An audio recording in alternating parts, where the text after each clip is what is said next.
Hi there, it's Holly Klein again, and today we are going to talk about routines and schedules for your student. So why do we keep telling you about routines and schedules?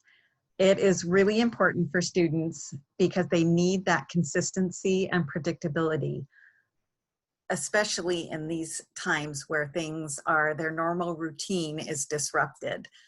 So we really want to provide them that comfort and security that comes with routines. It helps students to learn better if they have a consistent routine because they're not spending that energy trying to figure out where they're supposed to be or what they're supposed to be doing, and they can focus that energy on learning instead. It also increases independence. So you'll see that we use a lot of visual supports to help students. And that is so that students can rely on that visual information to know what they're supposed to do without always having an adult direct them and prompt them along the way. So it really gives them a lot of independence. It reduces stress for students because there is that predictability, and it reduces behavior problems because there's not the confusion of what's expected. So what kind of routines do you have in your home? So you might have mealtime routines, getting dressed, bathing, brushing teeth, getting dressed for outside, any number of home routines, also in the community, walking to a store, crossing the street, riding an elevator, going to the park and playing with others there. You might have social and leisure routines, so playing a game with families and socializing with others, maybe sitting and reading a book, exercising or using the computer. We all have routines in our home, and different families might have different routines. One that I saw recently that I just loved that they were working on with a young child was going and getting the mail from the mailbox. And I thought that's a great routine to teach. So in this series, we are going to be watching some videos from a company called ORPATHS, and we get a lot of teaching information from them. They're a wonderful organization. And they have a nice little video here on setting up routines for success. And so you're going to have access to all, I'm going to show you some resources when we get to this web page, but you're going to have access to this. So you'll be able to go back and watch this video if you want to watch it again.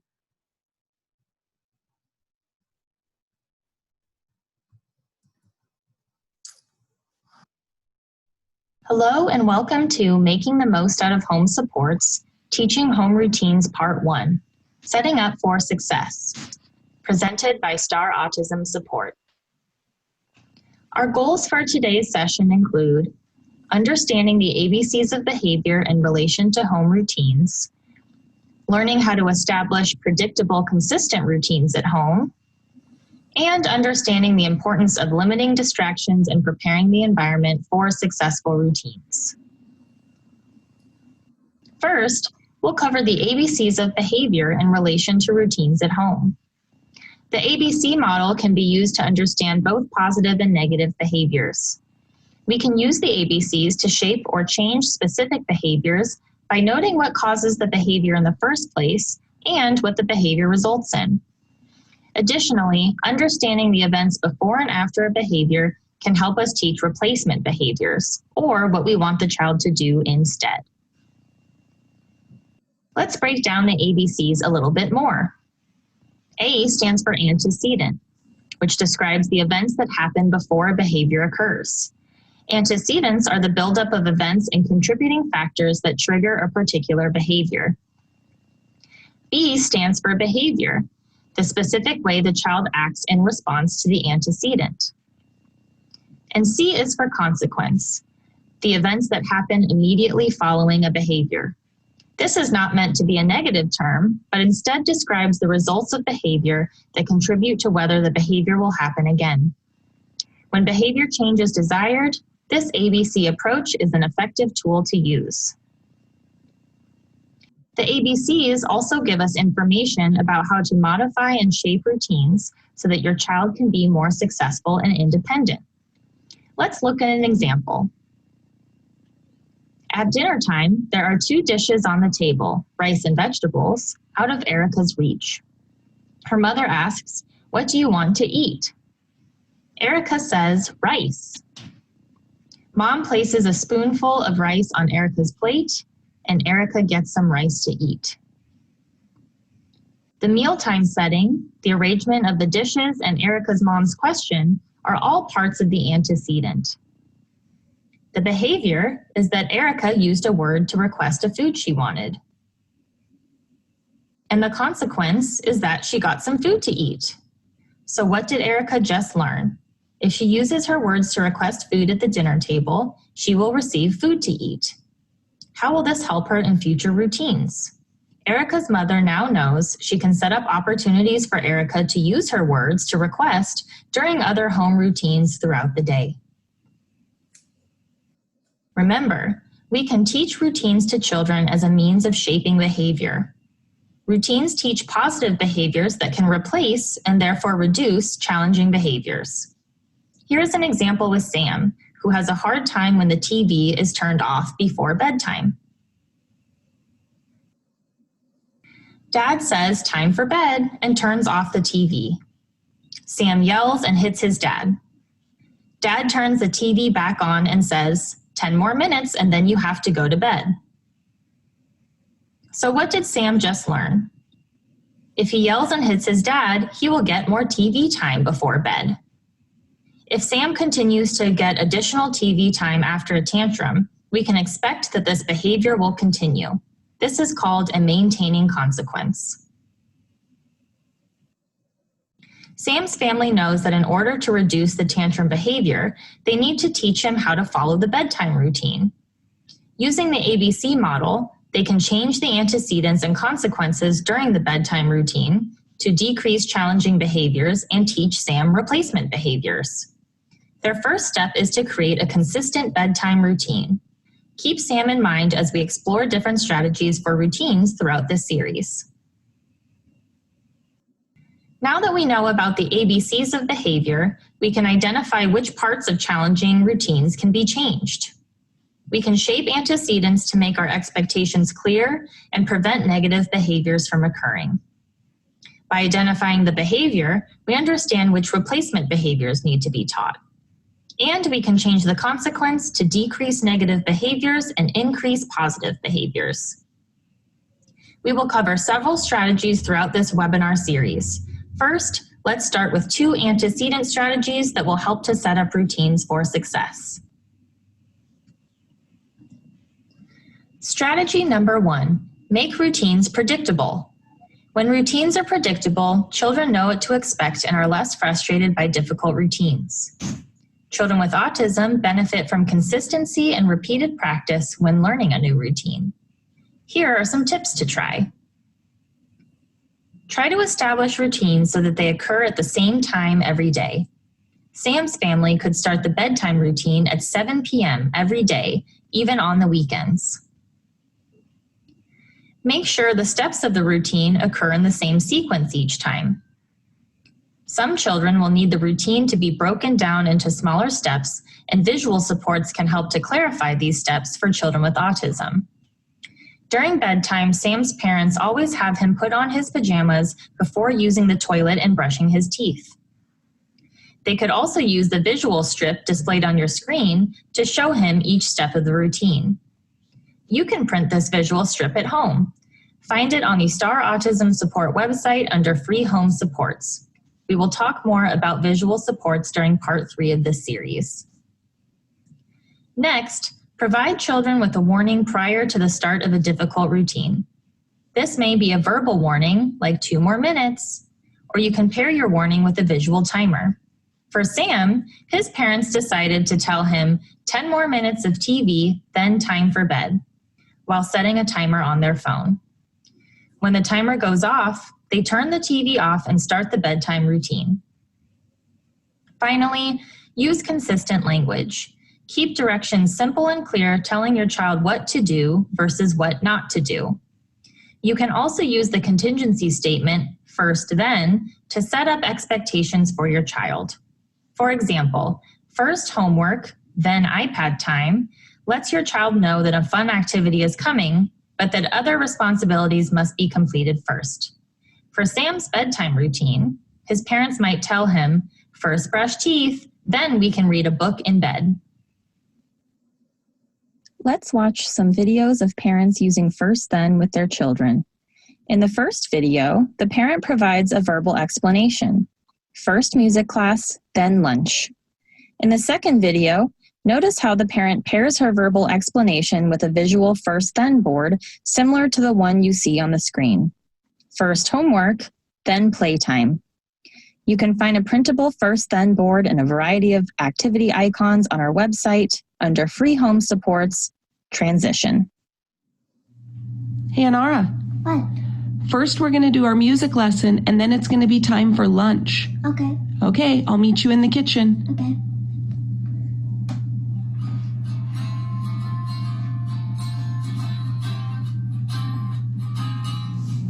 Okay, Jack, first homework, then playtime. You can also use first, then, next to create predictability during home routines. In this video, the parent reviews the mini first, then, next schedule with her children and pre-teaches them how to use it. You can create your own first, then, next board like the one you see on your screen. Find it on our website under that same transition section in the Free Home Supports. Shows. First, you're going to go to the CD player, and I have the book and the headphones ready for you. Then you're going to go to the table, and you and I are going to do an activity. And next, you will come back to the rug for a group book. When you are done with the activity, you can take it off, and behind your clipboard is a holder you can put it in so that we don't lose them. And you can carry the clipboard around to each area. All right. So Johnny, take your clipboard. Georgia, take your clipboard. What is first?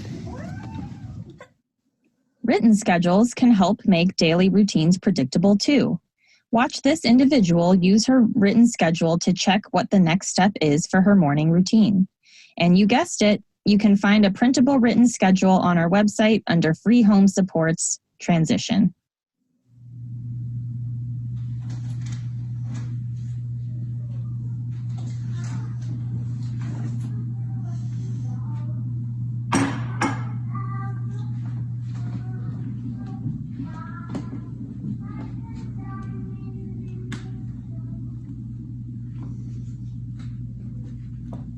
Breakfast is done. What's next? 2 pills. 2 pills. What do you need? I want a pill. Do you need some help? Yes. Okay, I'll help. Thanks for checking. We can also provide warnings before transitions to increase predictability in routines. Pair verbal warnings with visual timers to increase understanding. You can use the timer function on your smartphone or tablet or download a free visual timer app from the App Store. You can also use a kitchen timer, sand timers, or a time timer. Let's watch 2 examples of timer use. Okay, Jace, we have 3 minutes. When the red makes a circle, it's going to be time for lunch, okay? Okay. When the timer goes off, you are all done work and time for playtime.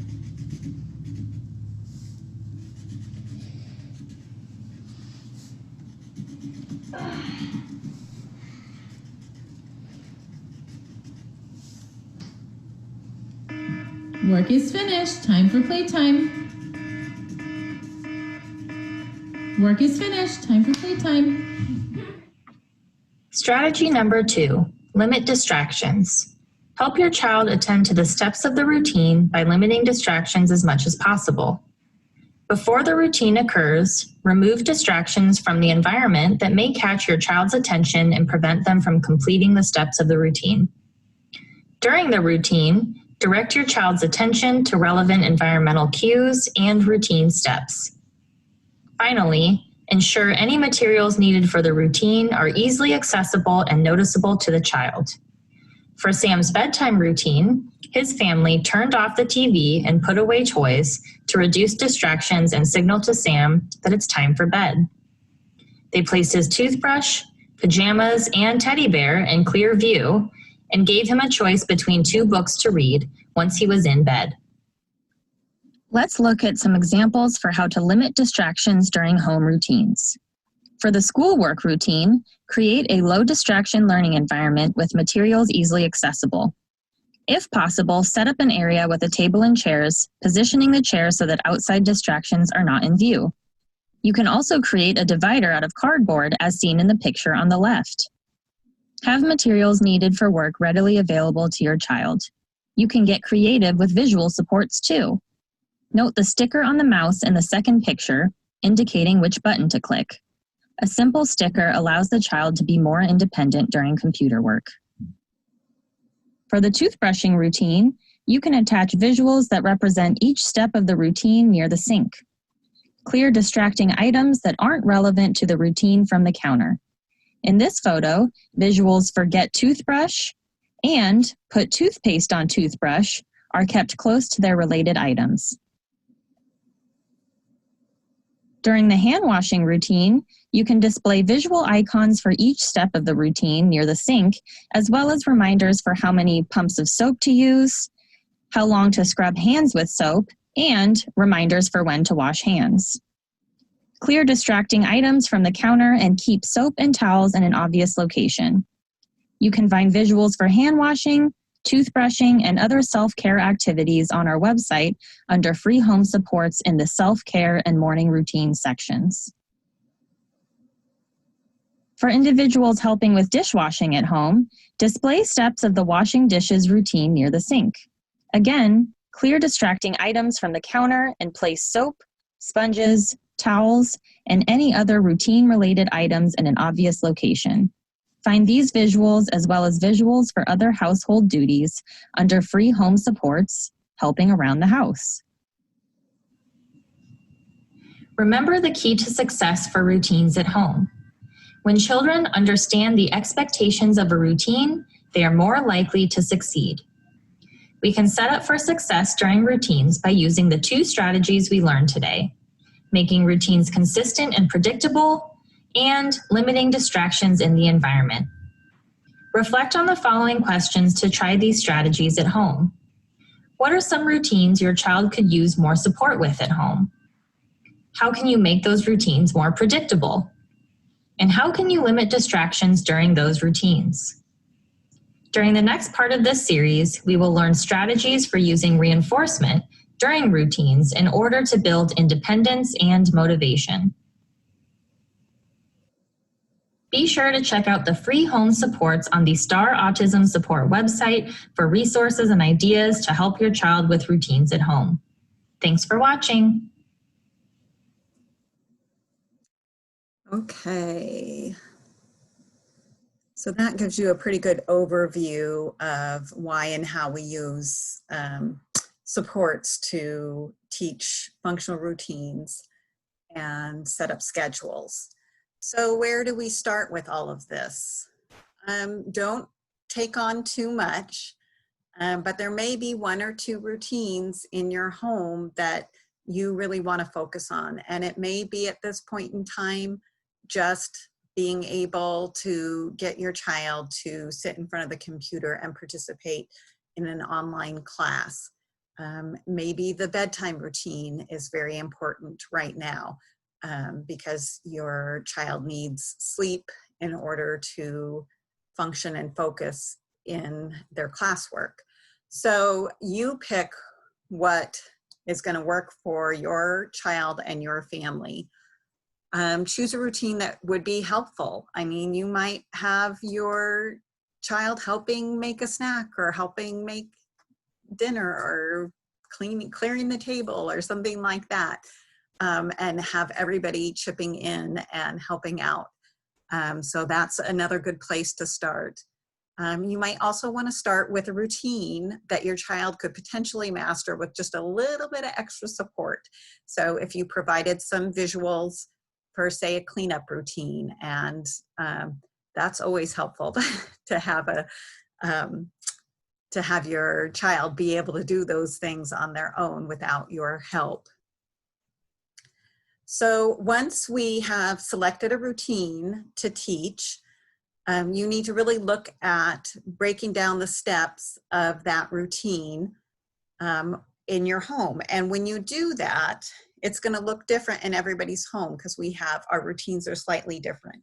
So I have some examples here of like morning routines in a classroom, and I've made these for different teachers, and every teacher has a different morning routine, so their visuals are going to look different.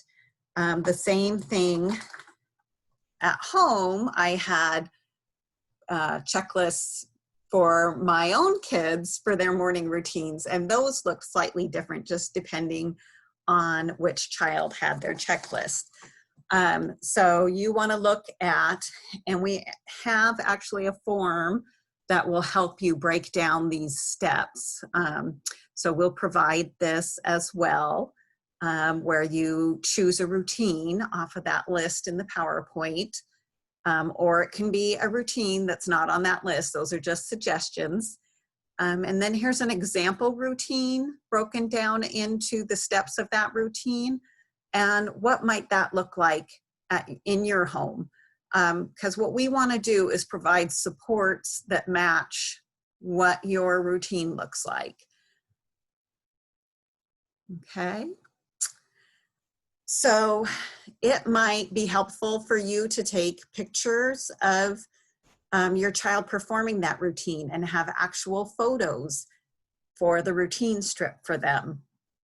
It might be helpful to take a video of your child performing that routine, or a family member. Maybe an older sibling would model that for your child, and they could follow that video model of what the routine looks like. You can also use a pre-made visual sequence strip, and those can be found. I talked about the STAR or Pat's website. It's called STAR Autism Support, and you have access to all of these. So these are free. You'll see when you go to their website, it says free COVID-19 supports, and they have some hand washing resources and home supports. Here's the home support webinars that we'll be watching. So there's a variety of supports here. We're going to go into the home supports. Okay, and we'll be touching on some of the behavior supports in later trainings. So here you can see morning and bedtime routines. And they have little sample mini schedules for each of those routines. They have one in English and one in Spanish. So let's do a bedtime routine. So you can download this and print it off at home and post that for your child to see and for you to refer to as you are going through the steps of the routine. Or we can help you make one that is customized for your family if these aren't the steps that you typically follow in that routine. So there's a lot of options there. But lots, as you can see, brushing teeth, getting ready in the morning, ready for learning. There's some self-care, using the restroom, washing hands, important for everybody right now. Okay, so those are all available for you to look at and see. and use those supports. So it's a great resource. Okay. All right, so now we're going to look at schedules. So this is a tricky part with, the home learning is fitting it all in and figuring out how to arrange your student's schedule. But schedules are very important. I know I would not be without mine on my phone. Because I reference that frequently to see what I'm supposed to be doing for the day, and that helps keep me calm and relaxed. So it gives us the information about what you're supposed to do and what comes next. Schedules are a sequence of events. Sorry, I have a tickle in my throat. Schedules are a sequence of events and not a choice about what's going to occur.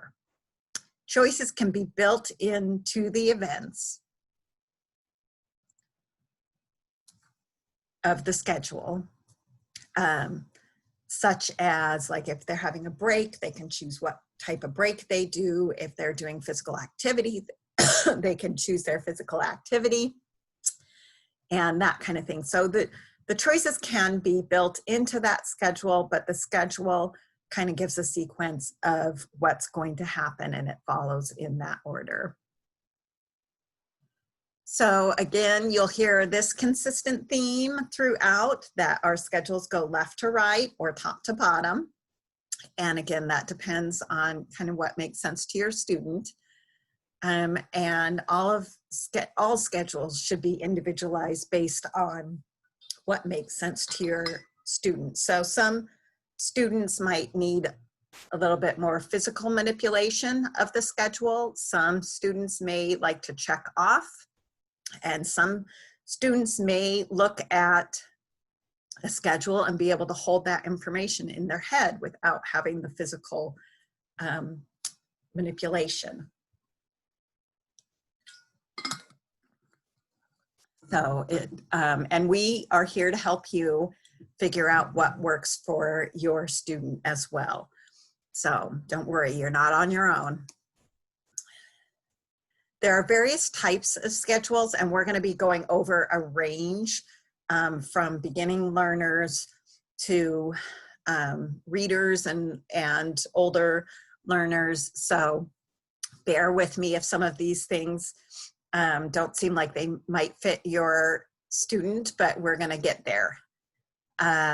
So some students need an object schedule and need that, like a physical something that tells them, where they're supposed to go and what they're supposed to be doing.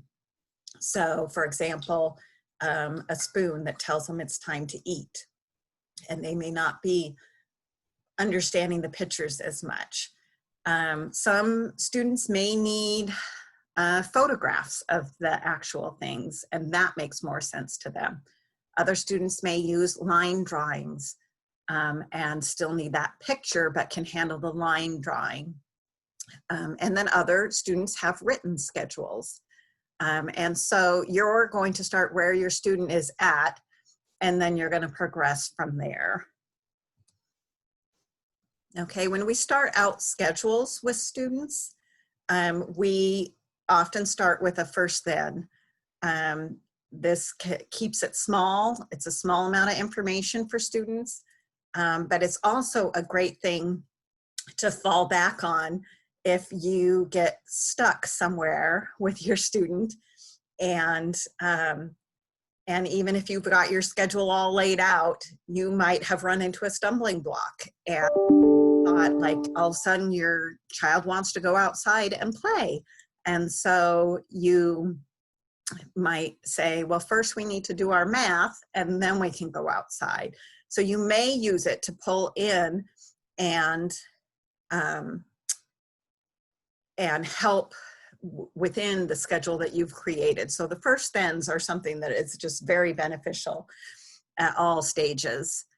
So it might be like over here, we've got one that is just a sequence of events. You know, first you wash your hands and then you eat at the table. And sometimes it kind of indicates, you know, the preferred activity that's coming after, you know, the non-preferred activity. So first you put your toys away and then you get to play on the computer. This over here is an object schedule that a student might have and these shapes represent different areas in the classroom. So as your student can process and handle that information, then you just start adding one at a time and gradually add more to the schedule. And if you're at an object schedule, you might progress to a picture schedule, and picture schedule may progress to a word schedule. It just depends on where your student is at. Over here on this one, we've got the schedule here and then kind of the steps of that routine right here. So it gives you a little bit more information. When they're younger, we often have the schedule posted on the wall, and they go to their schedule. And then we try and get the schedule a little bit more portable. So students are carrying their schedule with them, and there's a variety of ways we can do that. One is using a clipboard. You saw that in the video, and those are great, a great way of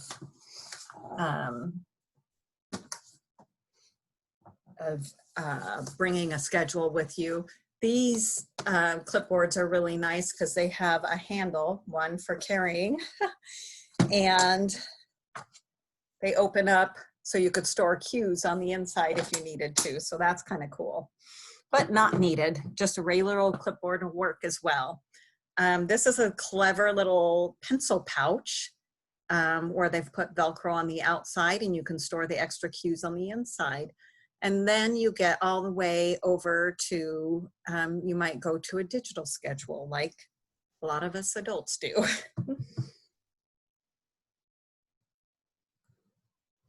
Okay, so as students age or progress, wherever they're at, they might get to more where you're fading out of the pictures and putting more words on there. They might have a daily schedule or a schedule by the week. This student here is crossing things off as they're done. Here's another one by the week and an example of a digital schedule.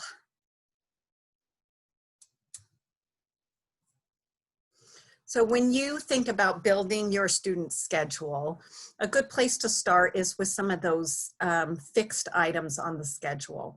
So we've all got our online morning, meetings with our teachers and our class and our speech groups and things like that. So all of those things are going to be set in your student schedule. So you can go ahead and start by filling those in your calendar and your schedule, and then we can build the schedule from there. One of the things that's really important to incorporate into a schedule is physical activity, movement, and breaks throughout the day. Even with, I have to have the movement. Otherwise, I've been finding myself sitting in the chair all day, and I'm like, I can't do this anymore. I've got to get up and move. So some things that you could incorporate. There's a lot of online exercise series that would be helpful and fun for your kids, and you can fill that into their schedule. There are a lot of your students have done school moves in the schools, and we'll be attaching a couple of video samples of this if you want to use that and incorporate that. And also get outside. I did that while I was making this PowerPoint. I needed to take a break, and I went out and I trimmed some flowers and and it did wonders. I was refreshed and ready to keep going again. Okay, when you are building a schedule, you're going to consider the age and the attention level of your student. So younger kids and even some older kids might need it staggered, doing work and then having a break. Work, break, work, break. And they might need it every other activity needs to be some kind of break or movement. You can always, you saw in the video, setting a timer. A timer is a great way, one, to let students know how much time they have left of a non-preferred activity and also how much time they have left of a preferred activity. So those are great things, and kids can get really responsive and automated with those, with the timers, like ding, okay, we put it away and move on to the next task. So those are great things, great tools to use. All right, for older students, they might be able to do several work tasks in there before you have a break. So in this schedule here, we've got math, reading, exercise, science, life skills, and leisure. So they would put a couple of work activities in there before they were needed to take a break. And again, this is another one of those schedules that has kind of some steps in there for each of those sections. So as you can see, the older students can handle a little bit more information and a little bit more work time before they need a break, but everybody needs a break.